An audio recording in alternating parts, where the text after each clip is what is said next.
Good evening. With the congestion charge and ULEZ, getting around London in a car has got very expensive. And in the countdown to mayoral elections on May the 2nd, Sadiq Khan's rivals are warning that a new charging system could be on the way. Today, Sadiq Khan denied planning to replace the current schemes with a new system which would bill motorists based on how far they drive.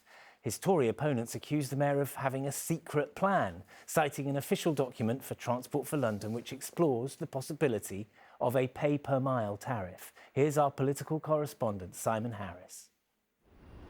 They're the cameras which police London's clean air zone. There are more than 3,500. In theory, they could also be used to enforce so-called road user charging. Instead of a congestion charge or ULEZ charge, drivers would pay per mile. In the past, Sadiq Khan has been an enthusiastic supporter of pay per mile. In his book Breathe, published last year, he talks about introducing a road user charging scheme by the end of the decade at the latest. And Transport for London's most recent strategy confirms. The mayor has asked us to start exploring how a new kind of integrated road user charging system could be implemented. But with just weeks to go before the election, the mayor, it seems, has performed a U-turn. I'm quite clear, as long as I am mayor, there will be no pay per mile in London. But you've supported it in the past? Well, what I've done in the last few years is to ensure that all of our city now is covered by the ultra-low emission zone. To avoid Londoners believing some of the lies the Tories are saying, I've written explicitly to the Transport Commissioner to make quite clear he must do no work in relation to pay per mile. But it's still in the strategy? The strategy is over a 20-year period. In January, TfL said almost 160 staff were working full-time on the development of new automatic number plate reading technology. But the Conservatives believe the £150 million project is a Trojan horse for pay per mile. TfL has been working in order to get the technology working so that they can start to charge Londoners for driving on their own streets. That's what they've been doing over the past few years, and that is what the money has been spent on. Now, he's either saying he's wasted all that money over that period, or in fact he's probably going to start it again after the election. Where do you stand on road user charging?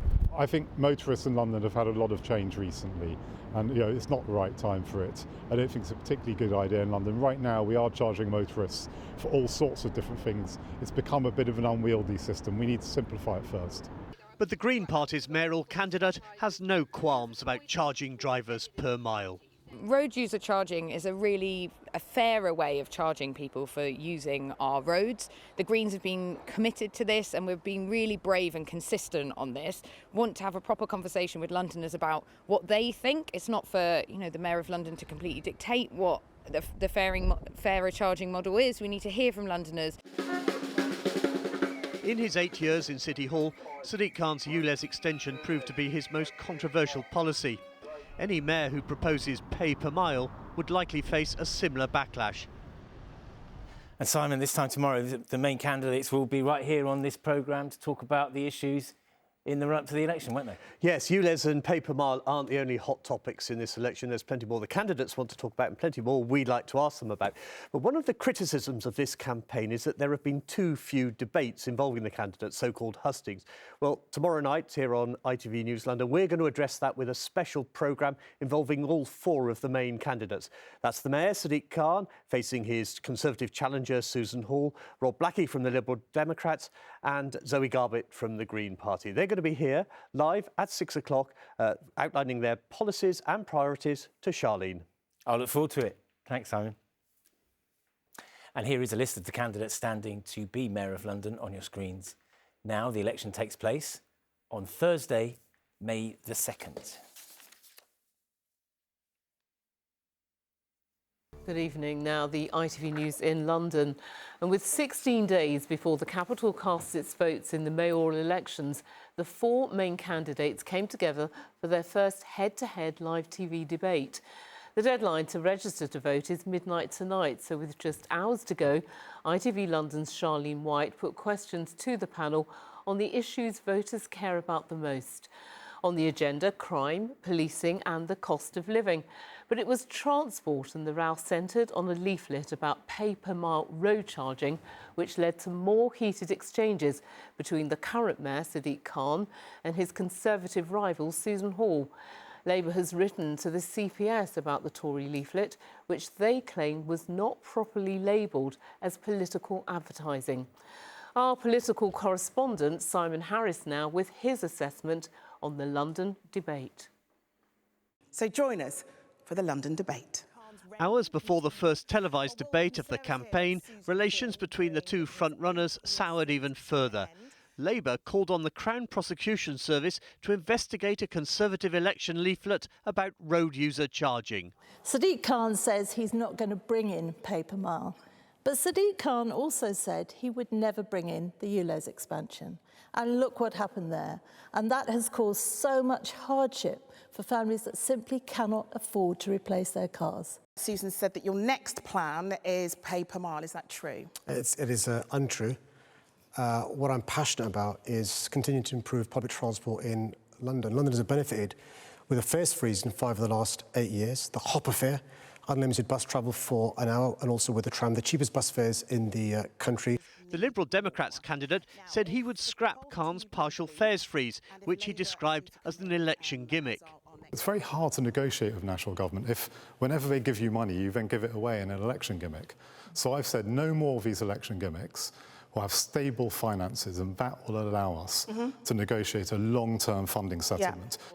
The Greens candidate was sceptical of Khan's repeated refrain that a Labour mayor working with a future Labour government would benefit Londoners. I think the policies coming out of a Starmer government are undistinguishable from a Tory government. They've said that they'll stick to the same fiscal rules, which will widen the inequalities in our country and be bad for Londoners. I think that shows that this is the right time for a Green mayor who will stand up for Londoners across the city. Khan was also challenged over London's crime figures. The proportion of rapists and sex offenders the police are catching has halved under the mayor. If I was in his position, I would be ashamed by it. I think that's absolutely critical. It's the most important thing we need to do. So it begs the question then, Sadiq Khan, are you ashamed? Well, I'm really pleased to work closely with the Greens in City Hall, despite the cuts to the police, to youth clubs, public services, by being tough on crime, invested in record numbers of police, 1,300. Hall said she would reorganise how the Met polices London boroughs.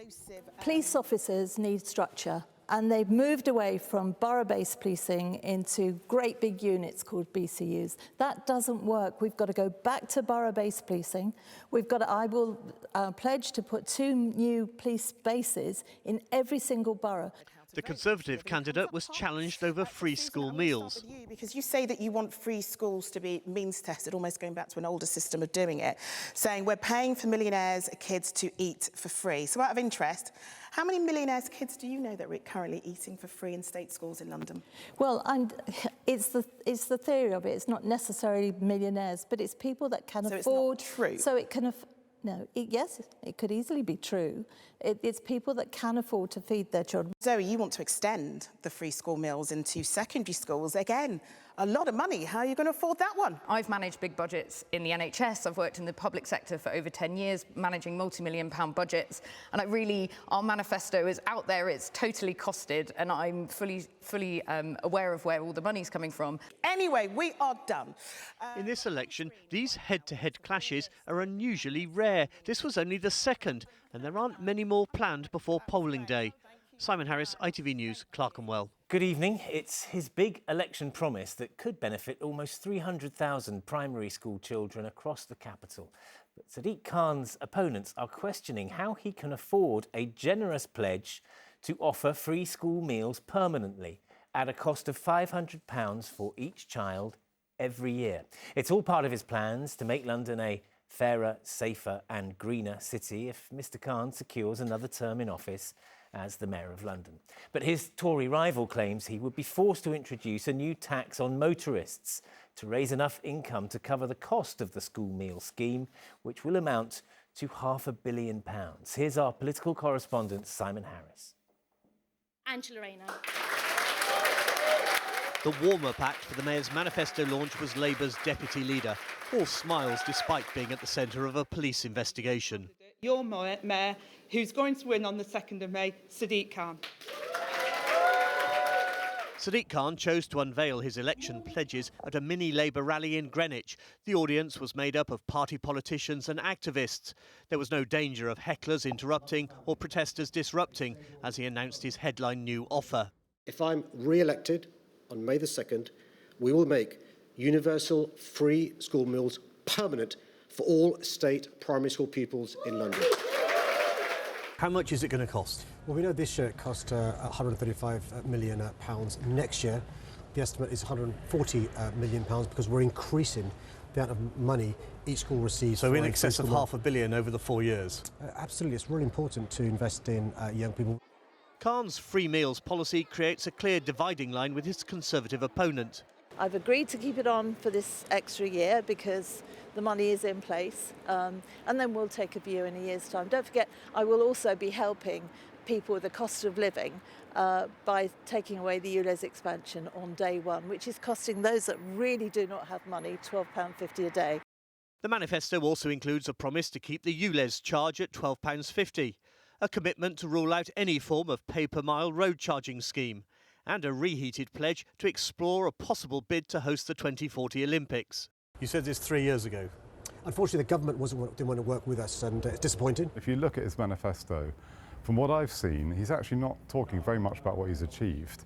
You know, rents are soaring, people are really struggling, the tube is breaking down. A lot of those problems that have occurred on his watch, he's not really got much to say about them. The current Mayor of London likes to talk about the fact that he's got the wind in his sails for a Labour government, but I'm concerned that the Labour government is sticking to the same fiscal policies as the Tories are putting forward and are going to continue to widen the inequality in our city. It's unusual for a party manifesto to be published this close to polling day, but Khan's isn't the last. The Conservative manifesto is still under wraps, with no publication date confirmed as election day looms.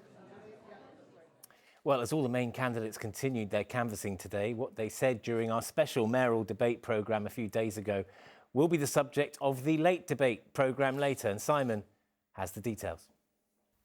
It's not just the late publication of the manifestos. This has been a strange campaign on many fronts. Remember the days of candidates like Ken Livingstone and Boris Johnson touring the capital on branded battle buses, meeting voters face to face?